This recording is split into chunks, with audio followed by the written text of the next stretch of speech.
Hello friends and welcome to my channel learn with fun. इस video में हम लोग सेकेंड चैप्टर पढ़ने जा रहे हैं जो है माइक्रो ऑर्गेनिजम्स फ्रेंड एंड फो। और अगर आपको फर्स्ट चैप्टर पढ़ना हो तो मैं लिंक डिस्क्रिप्शन में डाल दूंगा। So let's start this video. You have seen several kinds of plants and animals.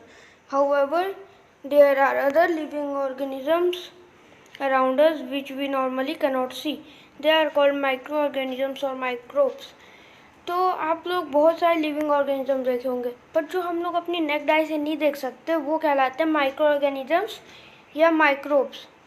जैसे आप रेनी सीजन में ऑब्जर्व किए होंगे कि ब्रेड कभी कभी क्या होता है, स्पॉइल्ड हो जाती है, ख़राब हो जाती है, और इसका जो सरफेस रहता है ना, get covered with greyish white patches, grey white patches हो जाते हैं उसमें।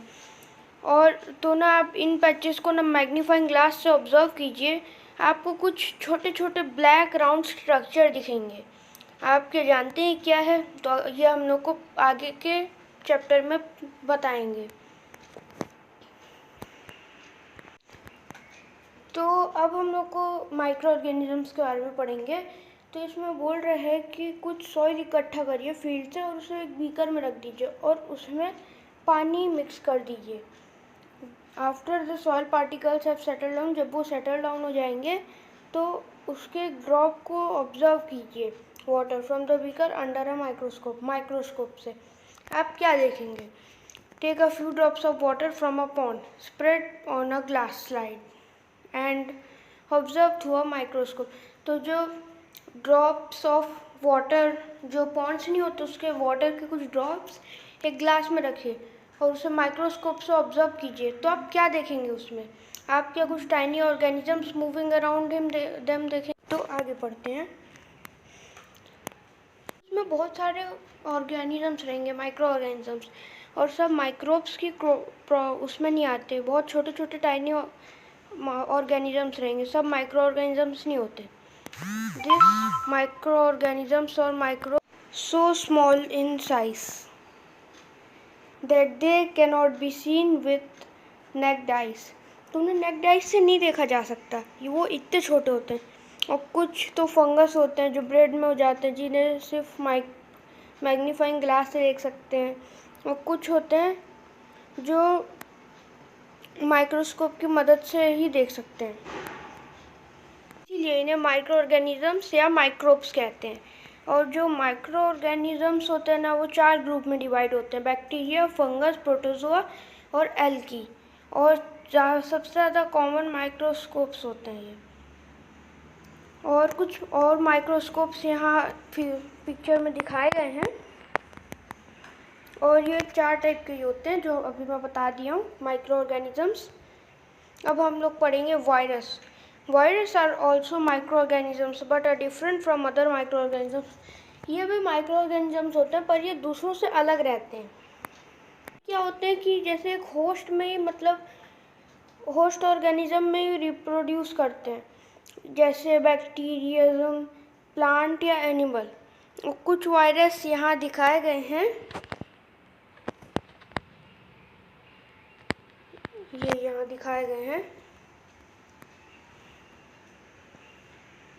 और जैसे कॉमन वायरसेस क्या रहते हैं? कोल्ड, इन्फ्लुएंजा, और अभी तो कोरोना वायरस आ गया है।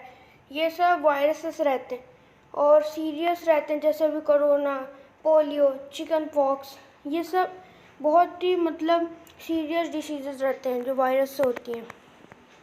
और डिसीजेस लाइक डायसेंट्री, मलेरिया, ये सब किससे होती हैं? और कॉज्ड बाय प्रोटोजोआ, ये प्रोटोजोआ से होती है। Where yes, typhoid and tuberculosis, TB are bacterial diseases, ये बैक्टीरियल डिसीजेस है, टाइफॉइड और ट्यूबरक्लोसिस, जो आप पढ़े होंगे क्लास 6 और 7 में। अब हम लोग पढ़ेंगे where do microorganisms live. Where do microorganisms live?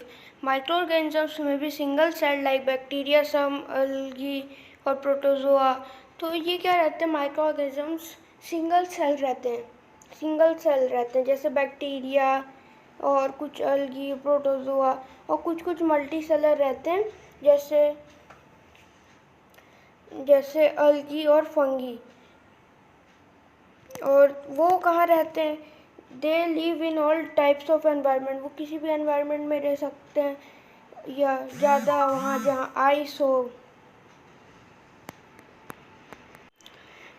हो वो वहाँ, या बहुत हॉट हो, या डेजर्ट में रह सकते हैं, मार्शी लैंड में रह सकते हैं। और कुछ माइक्रो ऑर्गेनिजम्स ना बॉडीज़ में भी होते हैं, कुछ ना एनिमल की बॉडीज़ या ह्यूमन की बॉडीज़ में भी पाए गए हैं। Some microorganisms grow on other organisms while other exist freely. कुछ अदर ऑर्गेनिजम्स में होते हैं माइक्रो ऑर्गेनिजम्स, और कुछ फ्रीली मूव करते हैं। तो पढ़ेंगे माइक्रो ऑर्गेनिजम्स एंड अस।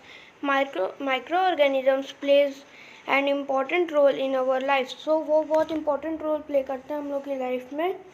कुछ बेनिफिशियल होते हैं और कुछ हार्मफुल रहते हैं और डिसीज़ फैलाते हैं। तो चलिए हम लोग उनके बारे में डिटेल में स्टडी करते हैं। तो अब हम लोग पढ़ेंगे friendly micro organisms. Micro organisms बहुत सारे पर्पस के लिए यूज़ होते हैं। वो ब्रेड बनाने के लिए, केक बनाने के लिए, कर्ड बनाने के लिए, सब के लिए भी यूज़ होते हैं। और अल्कोहल के लिए भी यूज़ होते हैं बहुत सदियों पहले से। एनवायरनमेंट को क्लीन करने में मदद करते हैं, जैसे ऑर्गेनिक वेस्ट जो हम लोग आपको पिछले चैप्टर में पढ़ाए हैं, जो vegetable peels remains of animal से बनता है और broken down into harmless useful substances by bacteria. मतलब हार्मलेस और यूजुअल सब्सटेंसेस में कन्वर्ट हो जाते हैं बैक्टीरिया की मदद से। Recall that bacteria are also used in the preparation of medicine। Medicines के लिए भी यूज़ होते हैं बैक्टीरियाज। और एग्रीकल्चर में भी यूज़ होते हैं सॉइल की फर्टिलिटी बढ़ाने के लिए बाय फिक्सिंग नाइट्रोजन, जो लेग्यूमियस प्लांट के रूट्स में रहते हैं। अब हम लोग पढ़ेंगे making of curd and bread. तो क्लास 6 और 7 में पढ़े ही होंगे कि मिल्क को कर्ड बनाने के लिए बैक्टीरिया का ही यूज़ किया जाता है। और ये पहेली कह रही है, I saw that my mother added a little curd to warm milk to set curd for the next day. तो उसकी मॉम क्या करती है, लिटिल कर्ड ऐड करती है वार्म करने के लिए मिल्क को, to set curd for the next day के लिए कर्ड करने के लिए।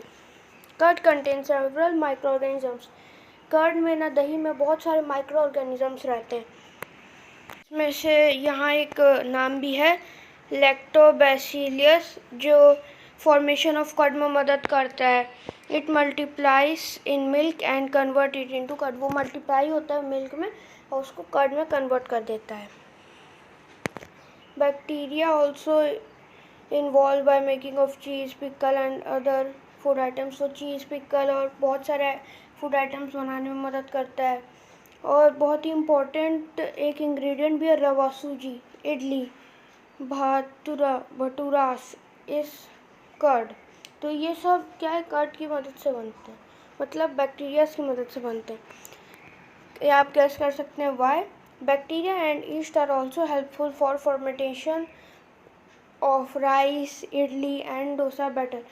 तो जो बैक्टीरिया और ईस्ट होते हैं ना, वो फॉर्मेंटेशन राइस, इडली के, डोसा बैटर के भी यूज़ आते हैं। अब हम लोग एक एक्टिविटी पढ़ेंगे। इसमें क्या करना है, 1/2 kg फ्लोर लेना है। फ्लोर मतलब आटा, कुछ sugar and mix with warm water. उसे मिक्स कर देना है गर्म पानी के साथ, और उसमें थोड़ा सा ईस्ट पाउडर डालना है और need to make a soft dough. उसको नीट करना है सॉफ्ट डो बनाने के लिए। What do you observe after 2 hours, did you find the dough rising. तो आप 2 घंटे बाद क्या देखेंगे, क्या वो डो राइज हो रहा है। तो हम लोग आगे पढ़ते हैं। East reproduce rapidly and produce carbon dioxide during respiration. तो ईस्ट क्या होता है, बहुत रैपिडली प्रोड्यूस होता है, वो कार्बन डाइऑक्साइड बनाता है रेस्पिरेशन के टाइम। और बबल्स ऑफ गैस फिल होती हैं डो में और इंक्रीज करते हैं उसका volume. This is the basis of the use of east in the baking industry of making breads, pastries और केक्स। तो ये क्या होता है, ये ईस्ट को ना बहुत यूज़ करते हैं बेकिंग इंडस्ट्रीज़ में ब्रेड्स और पेस्ट्रीज़ और केक वगैरह बनाने के लिए। So thank you for watching this video. और अगर आपको ये वीडियो पसंद आई हो तो प्लीज़ लाइक और सब्सक्राइब करना ना भूलें। मिलते हैं इसके अगले पार्ट में।